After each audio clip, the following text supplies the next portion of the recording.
stopping, and they're like, yeah, you can't do that. It's unconstitutional. It's really not okay. And, and basically injuncted it, stopped it, right, at the outset.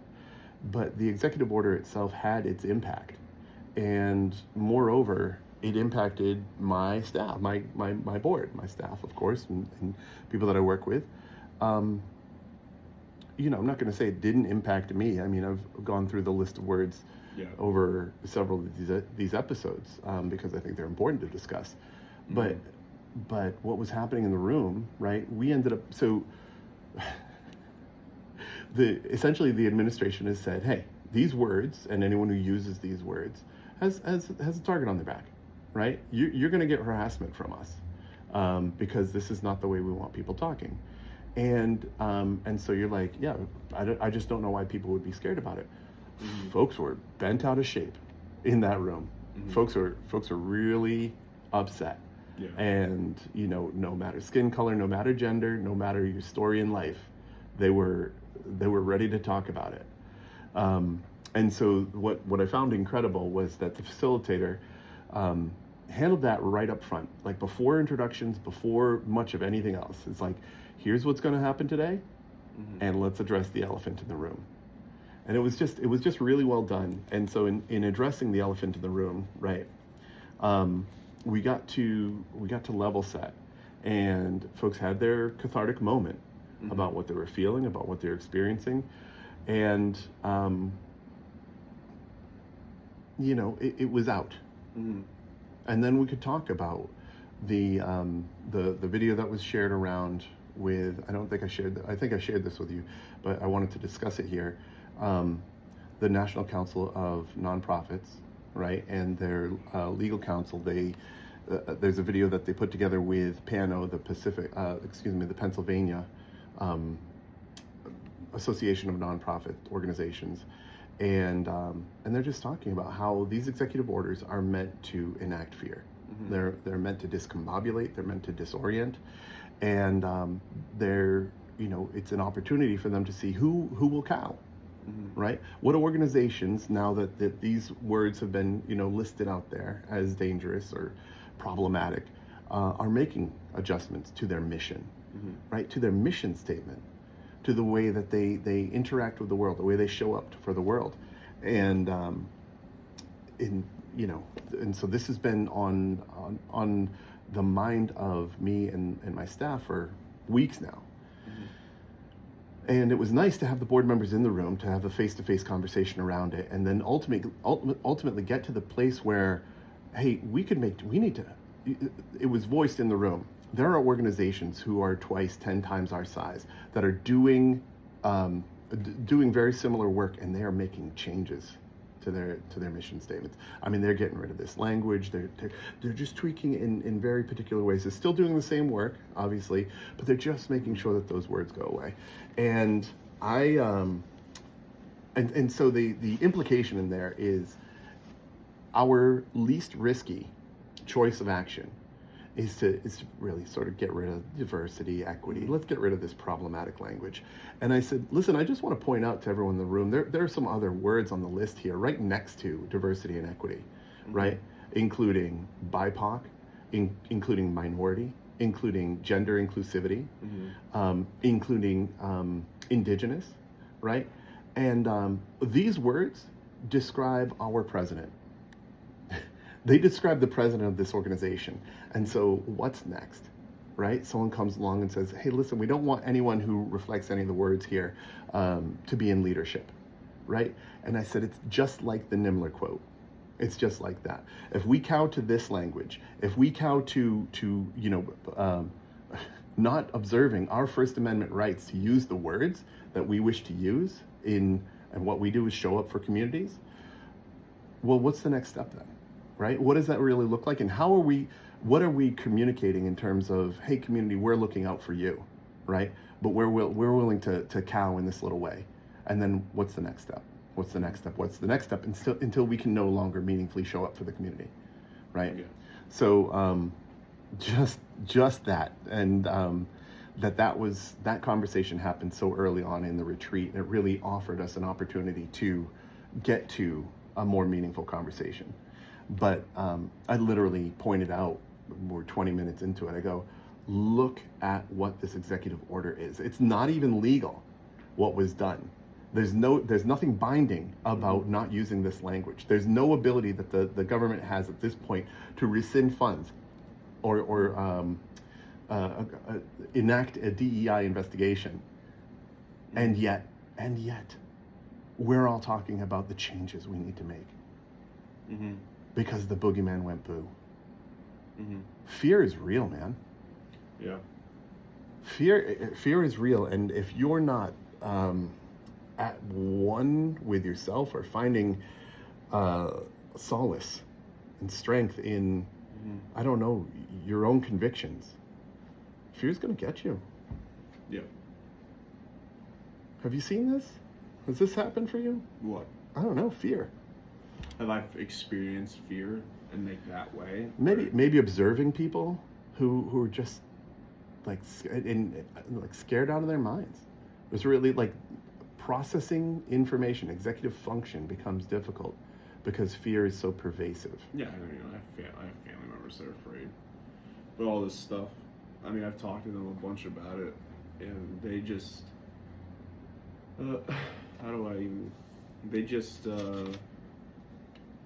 they go on and on and on and on and on about how afraid they are, which I listen to all the time. I just feel like that people just get so like tied up in the fear that they don't know how to act sometimes. Yeah.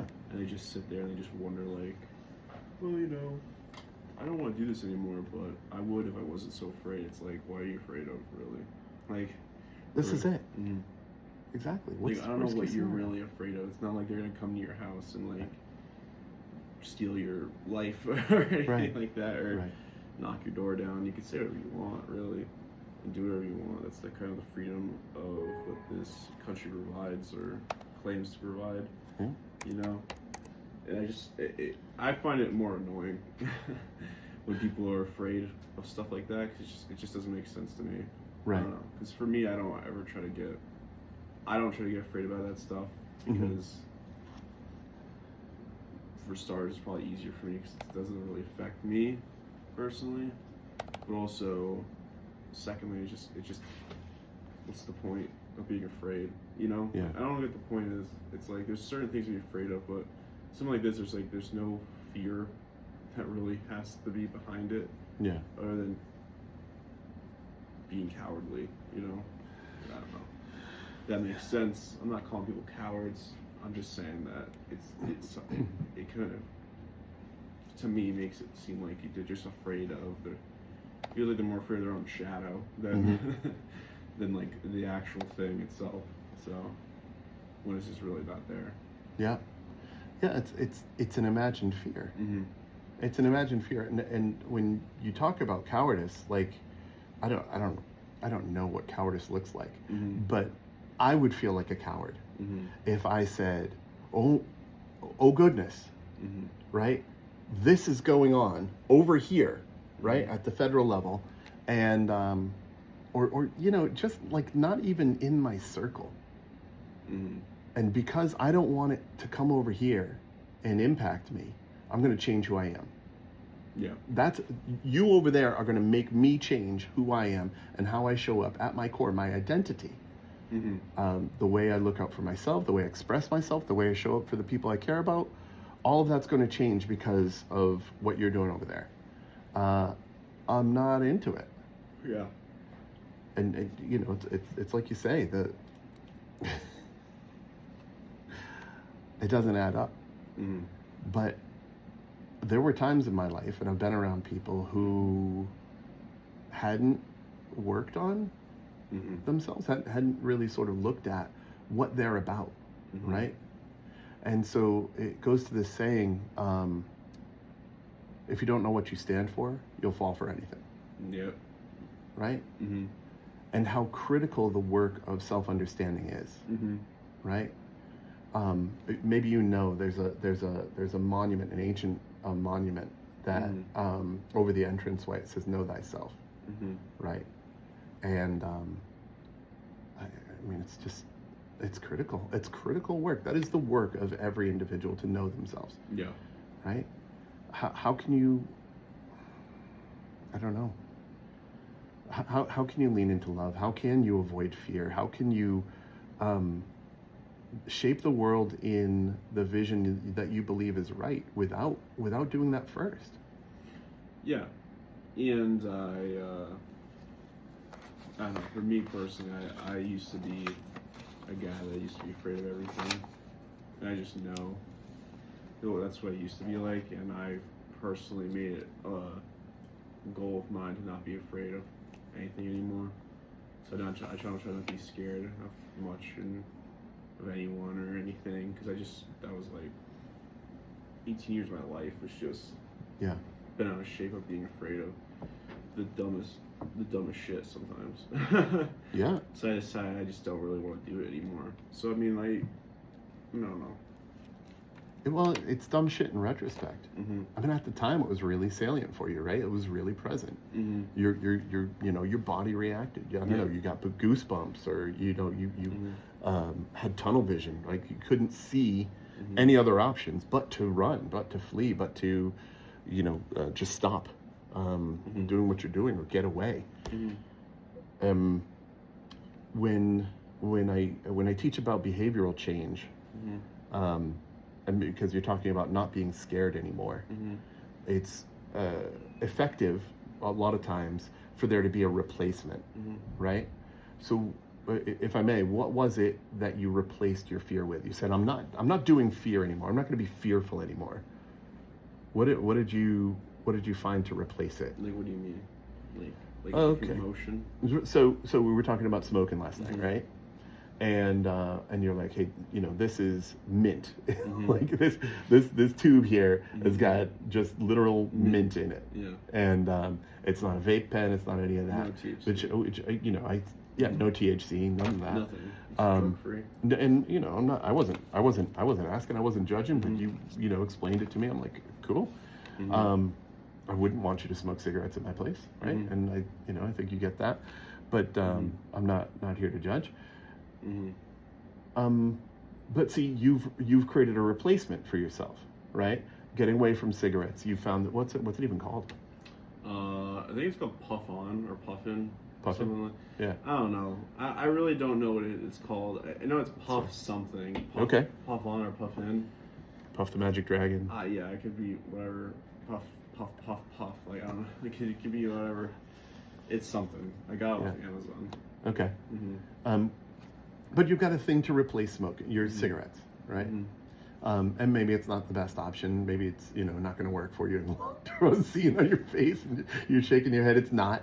But it's something. You're trying to do something else in the place of. Yeah. What were you saying? No, I killed that pen when I left. Okay. Your place. I literally had it for 4 days and it's already gone. Like, it's already empty. Is it supposed to be recharged in that amount of time, or? Yeah. Okay. I don't even know how it works. Right. All I know is that one's dead. And how much was it? $20. It was $20. Okay. Is that like 2 packs of cigarettes? That's one. One pack of cigarettes. $15. It's for a pack of cigarettes. Yeah. Okay. Yeah. So it's like $5 cheaper. Right. Yeah. Well, see, that's not going to work for you, right? Those substitutes really need to really need to step in. And it's tough when they don't. I mean, you can look at the long-term benefits, but it's when people talk about return on investment, they almost never talk about the time horizon. They never talk about the time horizon. It's easy to look at this example here, right? I'm smoking cigarettes. It takes care of me for, a pack of cigarettes might get me through 4 days. This thing got me through 4 days. This thing costs $20. This thing, a pack of cigarettes costs $15, right? I'm basically losing $5, right? But you can't know, and it'd be tough to calculate how many minutes of life did you gain in not smoking those cigarettes. And at the end of your life, what is that time worth to you? You know what I mean? It's something to consider, but it's something that you can never know. It's probably calculable, Yeah, right? apparently every time you take a drag of cigarettes, a minute off your life. It's a minute off your life every drag. Apparently, or something like that. Okay. I think it's something like that. But Sure. so I don't know. I've probably taken off like 2 hours off my life in total. It's just fine. You think you've only taken 120 drags of cigarettes? Of cigarettes? Oh, probably more. That doesn't seem like. Yeah, that doesn't quite seem like enough. No, yeah, I've had like 10 packs of cigarettes over since August to February. Right. And how many puffs would you say are a cigarette? How many do I usually get? There's 20 cigarettes in a pack, right? We're doing the math right now. Oh yeah. Well, I am. I mean, I don't know. That's fine. I think it's probably like 30 in a pack. I don't remember. It's like 20 or 30. I can't remember. Yeah, I think it's 20. Okay, so then. Because I went when I was 7 years old. I went into my mom's cigarette pack and I broke every one of the filters from the cigarette. But I'd probably take it in. I'd probably say like 10 inhales per cigarette. So that's 2,000. Yeah. Yeah. Mhm. Okay. Mm-hmm. So in 2,000 puffs, right? Mm-hmm. And if we divide that by 6, I was learning the other day about new math and about how that works. So if this is puffs and this is 60 minutes, that's 33 hours of life, right? That's a day and change. There are comedians who'll say, well, they were the shittiest years anyway. Right? Like I was right at the edge of life, and is that another 1 day and a half fewer that I was hospitalized with lung cancer. I don't know, right? But you were going back a minute. You were asking me what I replaced fear with. Yeah, right. Yeah, I don't know. To be honest with you, I probably would say I replaced it with nothing. Like I replaced it with nothing. Probably more. To be completely transparent, probably more anger than fear now. Like if I get fearful, I get angry instead. Yeah. And then, but then with anger, I control anger more easily than fear. That makes sense. Yeah. So you feel like you have more. Yeah. When I'm agency. Yeah. When I'm like in a spot what makes you usually afraid, I get angry instead, and then I could just avoid anger because I just push it down somewhere. Oh, good. And then that comes out later. But, yeah. Right. That's usually what I do. I don't know. I try not to. I just avoid it like the plague. Yeah. All that stuff, But I do things all the time that make me afraid, or would used to, I should say. But I just don't give it that power anymore. To just let it control the dumbest things in my life. You know? It's just so like.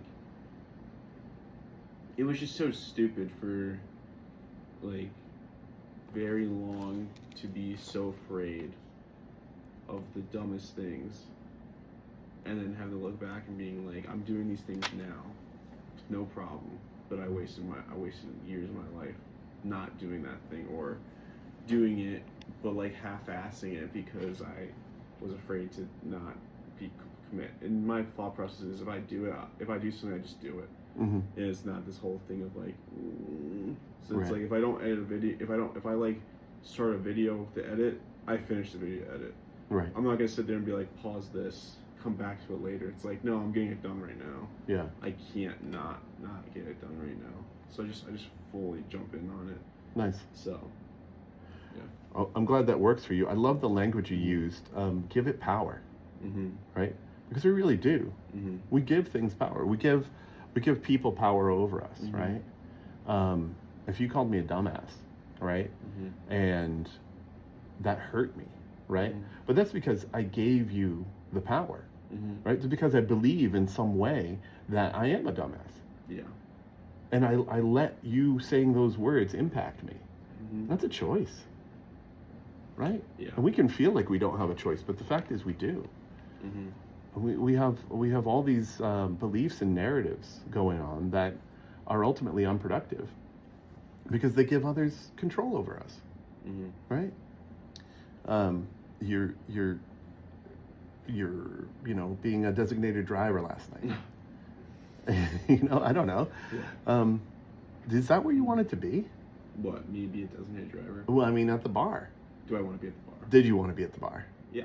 Okay, that's great. No, I did. I mean, I like going out with my friends sometimes. Is Yeah. it difficult to be around like drinks and stuff all the time? 100%. But do I really let it like take control of me? No. I just let it. Right. I let it ride. Just keep moving on. Yeah. Yeah. So like last night was fine. Like I usually have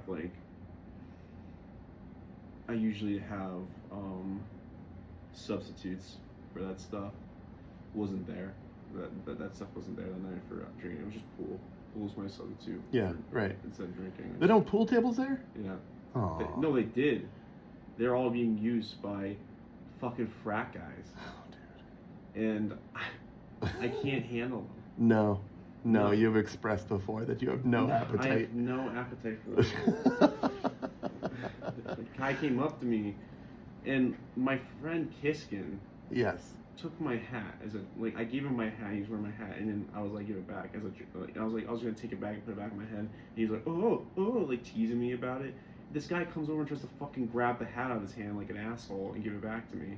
And I was like, fucking get out of here. What's your problem?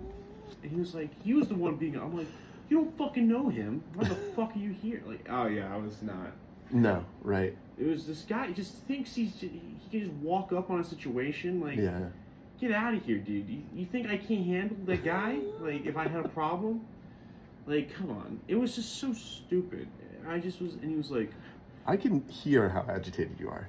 It was just ridiculous. It is? It was ridiculous. Right. Because for them to sit there and then try to interject on him and try to, like, push up on him of, like, not getting his face, but, like, kind of, like, physically grabbing something out of his hand. Right. Or tried to. Right. I would have lost it. Yeah. I would have. But and I think that losing it is kind of what happens when I push down my anger. When I bury my feelings, that's exactly what happens. I am on a hair trigger. Yeah. It's like, and anything can set me off. Like being around people, who are doing behaviors that I'm not into, right? That kind of stuff.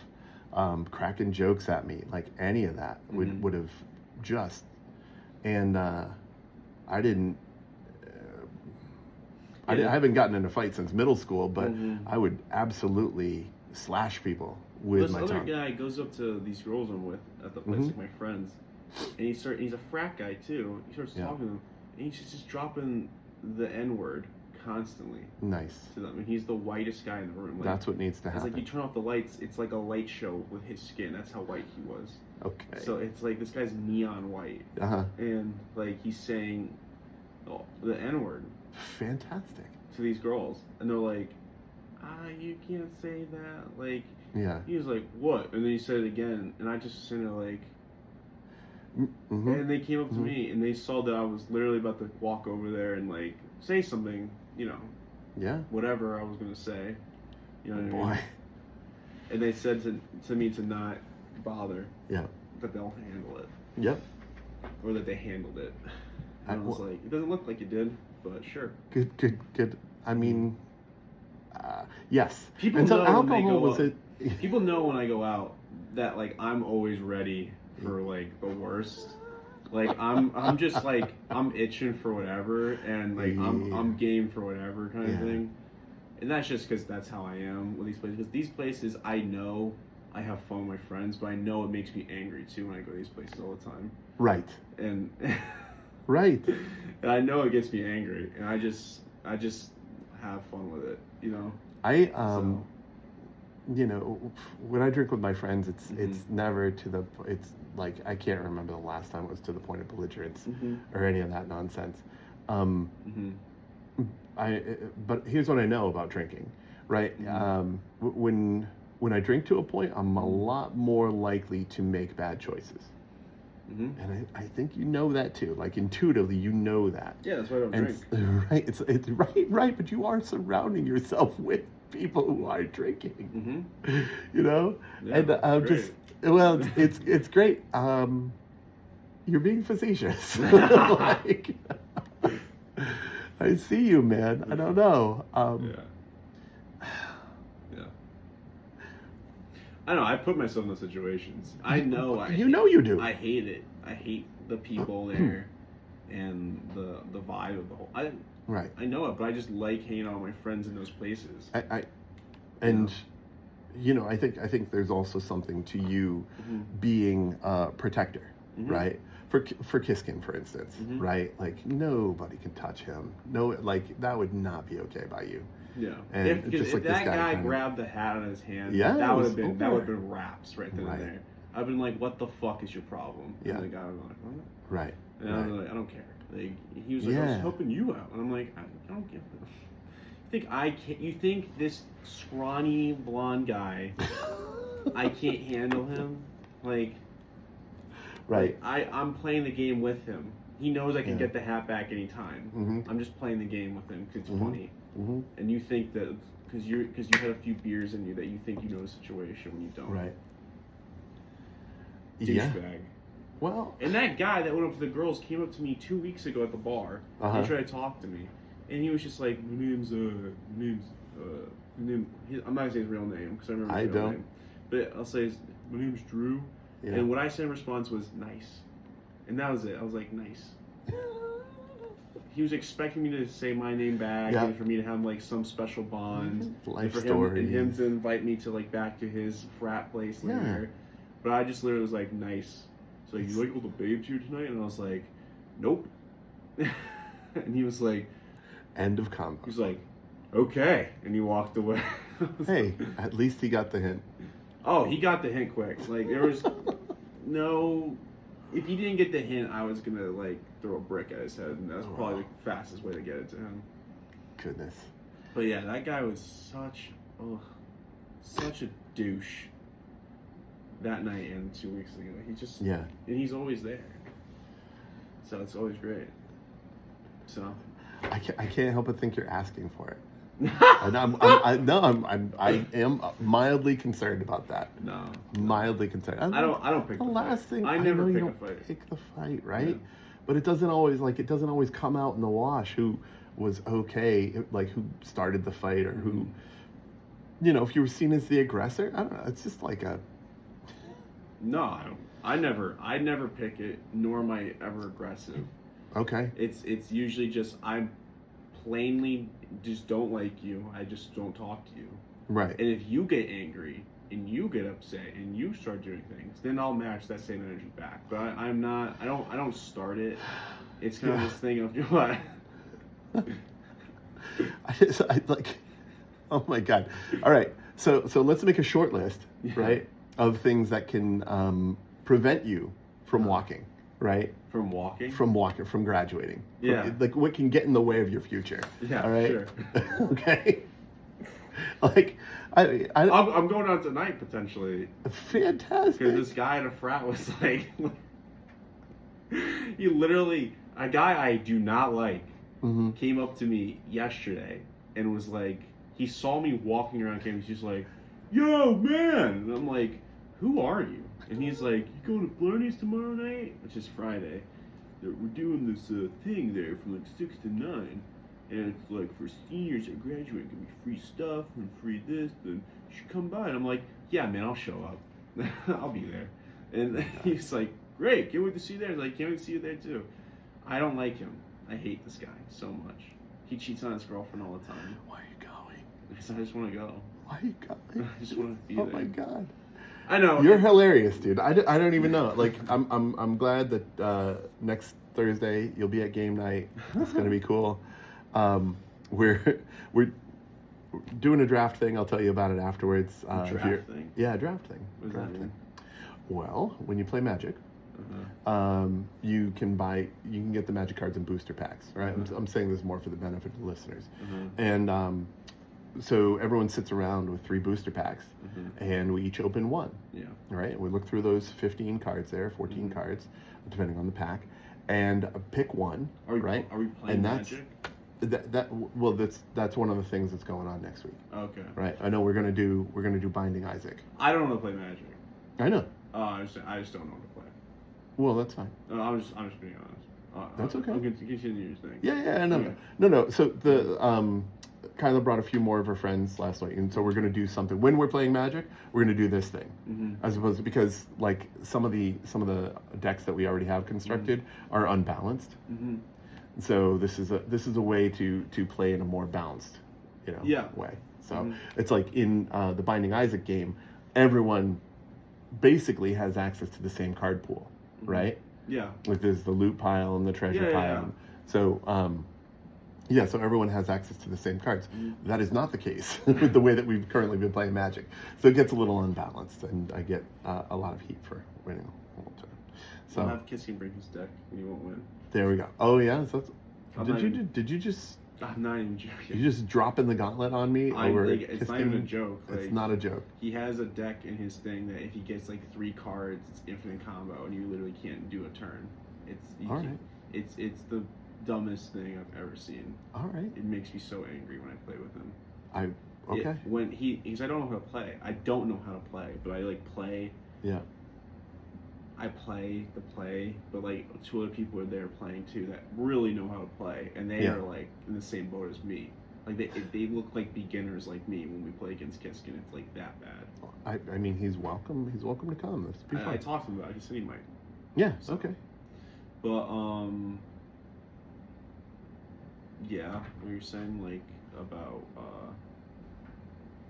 I'm glad you're coming next week because however many fewer times you can surround yourself with things and environments and people that just piss you off. I think the richer life you'll live, just all told, right? Yeah. Like, I mean, it's my 2 cents. Maybe you don't agree. I don't want you to not be around your friends. Oh, no. I'm just like, I know you have a good time with your friends, and why invite the scenario? It's how do I explain it? I don't it's know. the thrill of it. You know what I mean? Yeah. It's almost that thrill of like when you go somewhere and you're like, something could happen here, and it's like it's that thrill of like I'm just like always like really like amped up and like this is gonna be fun. Like if that makes sense or not. Yeah, but right. It's just I just live. That's like it's a thrill. Yeah, it makes you feel alive almost. Okay. You know what I mean? Yeah. That makes sense. I mean, it does make sense because like. I mean, my adrenaline is surging just hearing you talk about it. Yeah. Right. Because me talking about it doesn't get me like going. It's like being it's being that environment, knowing like at any point something. And when I went there, apparently a guy like grabbed some girl and like threw a glass at a bartender like 2 minutes before I got there. Jeez. And I was like, you missed it. I missed it. So it would have helped throwing that guy out of there. You kidding me? Yeah, I know. Fucking right. But why? But why? But why? But why? But why what?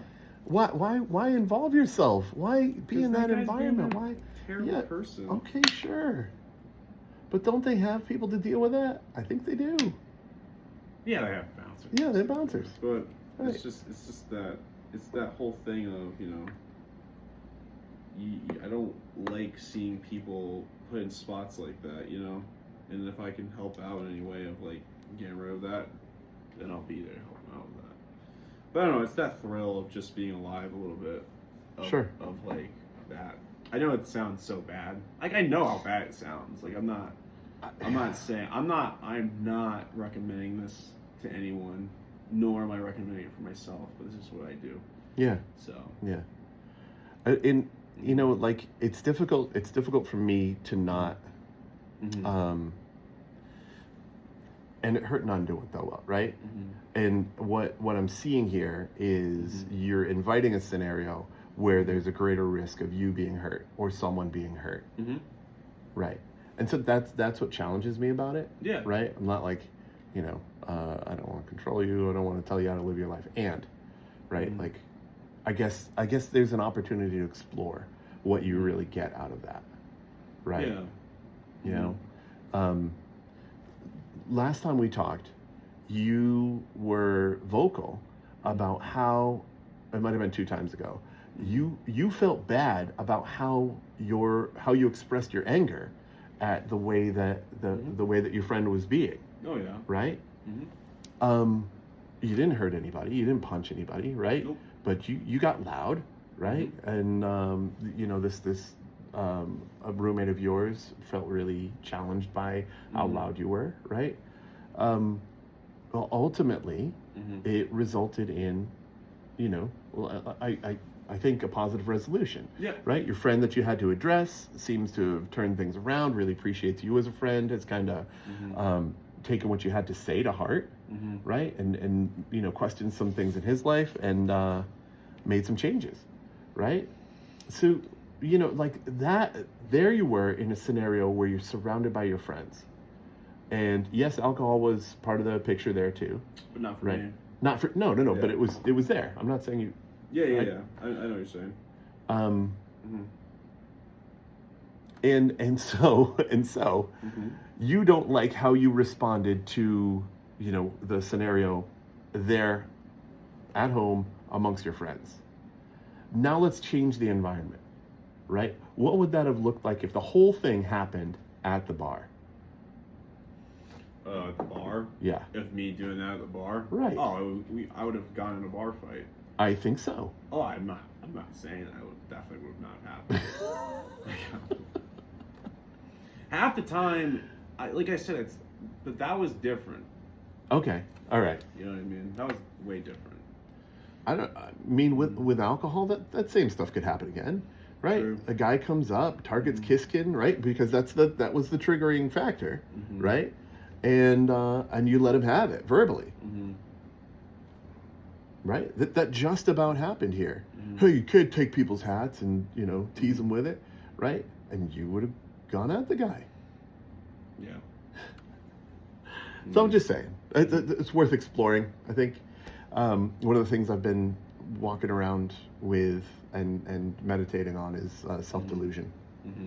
And just really wondering, like, questioning some of the narratives that I tell myself, right? Like relationships are supposed to go like this, or my success, my work is supposed to look like this, and I think it's helped. It's helped me to explore that narrative, to say is what I'm feeling about my work, my love, my relationship with my kids, is this, why am I feeling this? Yeah. Because all I'm actually doing is subconsciously shoulding on myself, right? Saying, oh, my relationship should be like this, or I should have, should have done something different in getting my kids to clean up the lawn, right? I should be doing this with my work. And the question is, why? Yeah. What does that really bring me? What does the act of shoulding on myself bring me? And then why is what I'm saying true at all?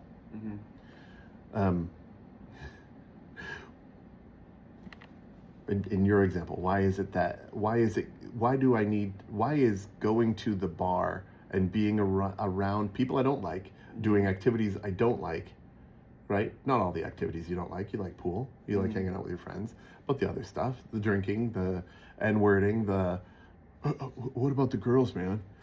And this whole objectification, promiscuity vibe, which is not your thing. No. Why is that the choice? And that's just been useful for me to reflect on. I have had my journeys. So I don't know what the right story is, and if there is a right story, I don't know what it is, but you'll figure it out. But in my love of you and my care for you, I offer that as an exploration. Yeah, of course. I mean, can I talk to you about God? I'm religious. I know. I heard that about you. Yeah. You shared a couple episodes ago, and I really appreciate this, where your grandfather was a deacon, and in his passing, you felt as though you could reconnect with Christ, and you wanted to. You've since become more and more devout in your practice, right? What does that feel like? I think there are listeners out there who don't know how to engage with Christ. They don't know how to seek out a higher power. They don't get what it might offer to them. And I think you, in going through, let's call it a recent transition, could offer some insight in that regard. Yeah. And maybe just sort of tell the story, right? So after your grandfather's passing, how did you reconnect? What did you do? And if this is not something you want to talk about, that's okay. No, I mean, I'll talk about it a little bit. I don't want to go too far. Sure, man. He died, and then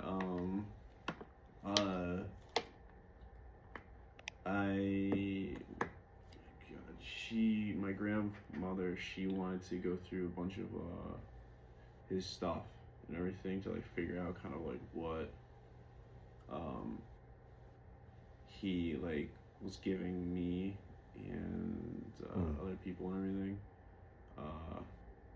And she gave me his Bible as like a parting gift kind of thing, as like here you go, he probably wouldn't want you to have this. Okay. And I said, okay, sure, cool. And I started reading it, but I wasn't reading it necessarily. I was reading the notes he left within the books, because he had like all these note cards stuffed in the pages. So I'd read all the note cards and stuff, and then he like marked like on these note cards like his favorite verses and stuff. And don't ask to quote the verses. I don't remember the verses and stuff. Not about to. Alright, good. But then I read some of the verses, and I felt like that got to me a little bit, and then I just started like, I don't know. I started going to church with my godmother a bit. I started talking to her a little bit about it, and then because she's religious, but now my whole family is not, except for my godmother. My whole family is not religious at all. Yeah. And the people that say they are my family, they're liars. Okay. They're not. Okay. What? No, that's strong. They're not good ones if they do believe. That's my opinion, though. Yeah, right. I mean, I'm not perfect at all, but right. I don't know. Well, I think there's something there. What? So, what is it to be good? You know, like effectively religious, from your perspective. You be submissive to God, and be submissive to what He wants for you, and just try to listen out to like what feels really good in your heart, because He might not give you like signs necessarily of like a neon light outside your door, or like a storm saying not to go outside, but it's more like a thing of like how you feel in your heart, really. Okay. And you can talk to people do it different all the time. Like I talk to them to myself sometimes, but I don't ever really do it out loud. But yeah, I don't know. And I just became a Knight of the Columbus and stuff like that. Okay. So it's like, I know I'm not perfect. No, I'm probably one of the least perfect Christians you're gonna meet and stuff compared to like other people. And I know that. Yeah. I try not to compare myself. I'm a little bit like,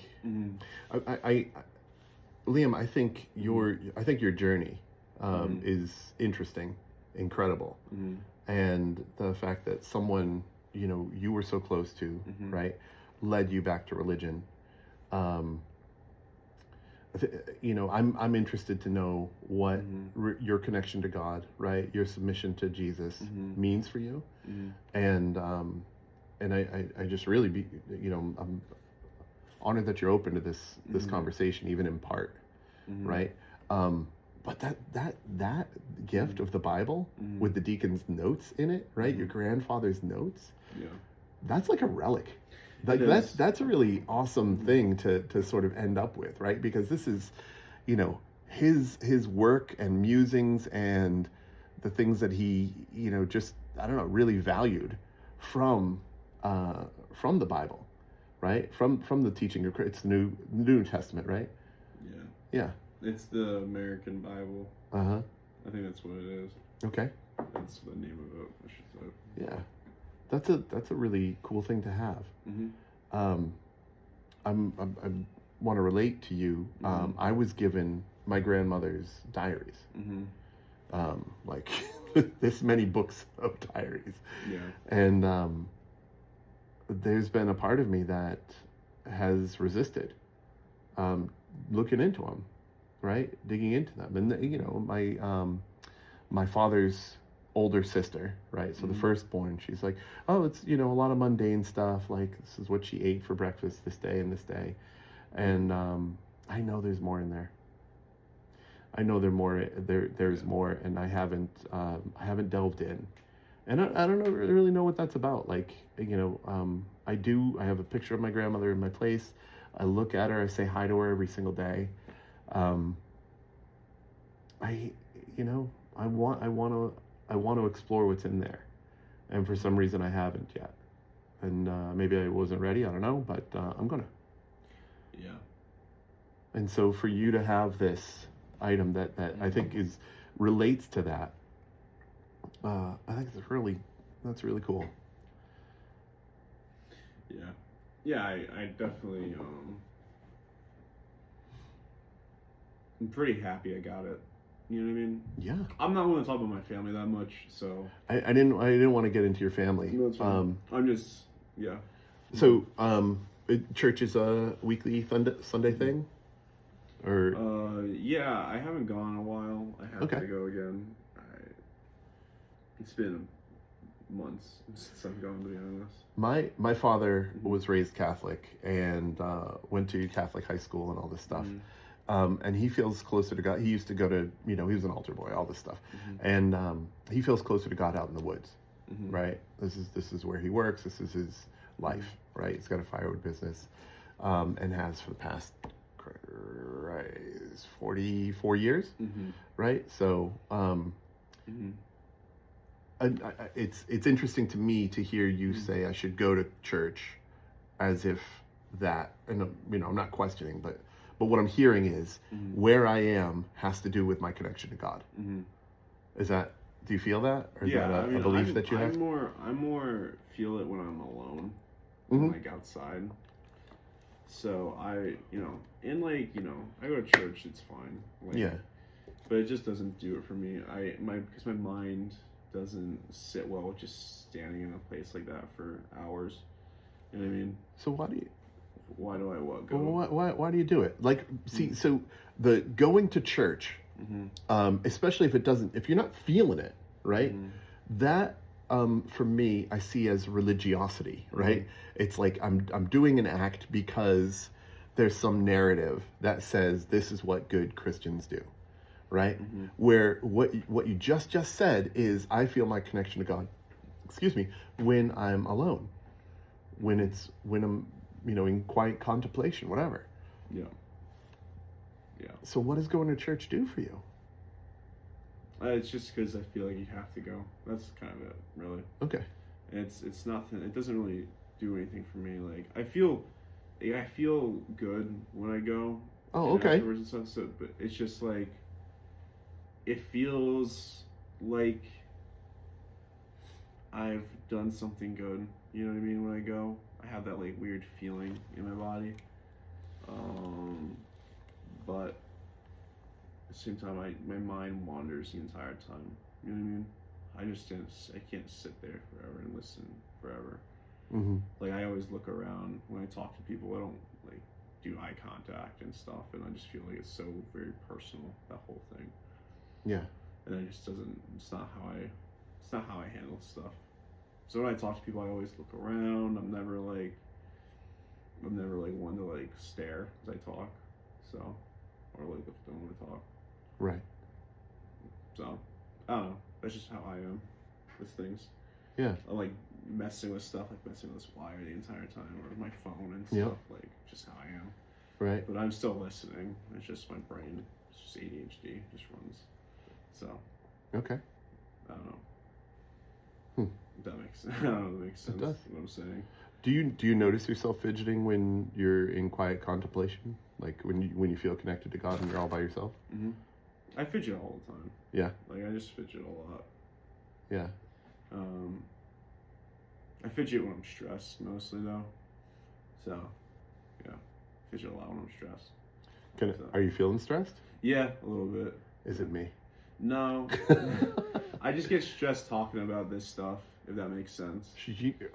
I didn't know. Yeah. I appreciate you. It's not a problem. Like, okay. I'll deal with it. You know what I mean? Yeah. It's just this thing that stresses me out. Cause I feel bad talking about it sometimes versus good. It just feels like that I'm like sort of like being an imposter. You know what I mean? Of something. Yeah, I do. I do know what you mean. You know, because people don't know a lot that I'm religious and stuff. Like, people didn't know I smoked cigarettes. People didn't know I had a drinking issue. People don't know a lot of that stuff about me because I don't make it a big thing of myself, right? Or show people that side of me too much because I like it a lot when people don't know a lot about me. You know? Okay. And it's just how I am. It's like I'm always open to talk about whatever. You know what I mean? Yeah. Just stuff about me I have issues with because I feel like the more people know about me, the more you get judged, for certain things. Sure. So that's how I see it. Yeah. But because my friends, when they hear I'm religious, they just be like, "Really? You don't act like it." I'm like, "Yeah, maybe you're right. Maybe, maybe I'm wrong." Yeah. So, yeah. Huh. I like, I think spirituality. Mm-hmm. I think sexuality. Mm-hmm. Right? These things are intensely personal. Mm-hmm. Right? And it's really about you and the other, right? Mm-hmm. If you're talking about spirituality, right? What is the entity that you worship, believe in, feel connected to, submit to? Mm-hmm. In sexuality, right? What are your partners? And what are the norms within that relationship and the level of intimacy that you've attained? Like, all of that is really, really personal. Mm-hmm. And that it would be questioned by someone outside of the relationship, I think is just so backwards. Mm-hmm. I don't disagree. But I think people are just more inherently. I was talking to someone recently, and they were saying that when back in the day when you were kids, it's like you always had that one kid you looked to when you played baseball, and you're playing baseball in the backyard with all just your friends and stuff, and you look at that one kid and they'd just be like, "Is this guy out?" Like, "You're out," and they look to the one kid and he's like, "He's out." You know what I mean? Right. They'd be like, "Yeah, the he's authority." out. Yeah. And then, but nowadays it just feels like everyone thinks they have a sort of input that matters. Right. When in reality, you should be looking at one person for the input and everything. Yeah. And I've noticed more of myself that within my friend group, or as I am as an individual, I feel as though I try to give more of that he's out kind of vibe. I try to be like, yeah, this is how this is supposed to go. Right. This is how it's meant to be like this. You know what I mean? Yeah. But a lot of the people are just not like that. Not friends with. They're just they always feel like that their opinion's the best opinion when their opinion is completely stupid. And it's not because the opinion is it's something I don't agree with. It's that opinion is objectively dumb. It makes no sense. You sound like an asshole. Okay. You don't make any sense right now. You know? And they're like, "Yeah, no, I know. I just want to say it. Just wanted to say why it. you say it. Right. Sometimes you keep your mouth shut. That's and hard. just listen to people that actually have your back or know what objectively is correct. Yeah. Because I'm friends with guys that just say the dumbest shit about girls. and the dumbest things about things. So it just bothers me. I'm just like, you know that's someone I know, right? Yeah. Why'd you say that? Yeah. And then I give them like that whole like look of like, don't do that again. And they kind of learn that like it doesn't fly and that doesn't work. You know what I mean? Right. So, yeah. So there's you're kind of coming back to an earlier point about like not religious people, or people who say that they're religious and they actually aren't, and people who, I think there's a lot of, I think we need to discover how to explore. Like we need to figure out how to learn what's appropriate behavior, what are the norms, right? And how to do religion. I certainly don't know. And I think, my own spiritual connection and exploration is definitely my own. But the observation is that folks don't know how to ask the question. It seems like there's an uncertainty around how to learn or where to look, right, for who's out. There's just a lot of noise these days. And I don't think that's necessarily new, but I think there is a lot. And so in getting it wrong and being willing to stumble forward, right? You talk about yourself and making a lot of mistakes, but you're stumbling forward, right? You're committed to, you're moving in a certain direction. You're saying, I want to be, I'm a servant of Christ, right? And my word's not yours, so just forgive me. I'm Christian, and I'm going to live my life by, these tenets, right? I'm gonna live in this way.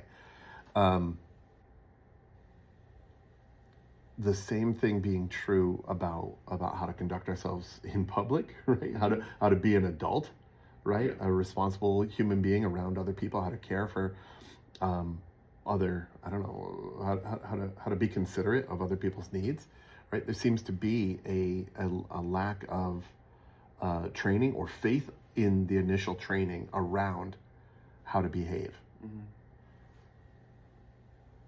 And so in this questioning around religiosity, right? Think about times that I've heard folks have a crisis of faith, right? Maybe they've lost someone important in their life, and just like your grandfather's death flipped where you were with religion, right? If you were religious and then your grandfather died, right? Would you have had this crisis of faith, perhaps, right? Where you're like, you know what, God, like, if you were going to save anyone, you'd have saved my grandfather. I don't know, right? Yeah. And living in this ego of should and, the way that, I understand. I'm just really curious about that. So I appreciate you being game for the conversation. Yeah, of course. Is that the cast? That is the cast. I have to go because someone's coming in. Yeah, no, I understand. We're wrapping up right now. So, okay. yeah. Sorry about that. All right. That's fun. Yeah. Let's keep this in there. All right. All right, man. Hey, thanks a bunch. Yeah, of course. Bye.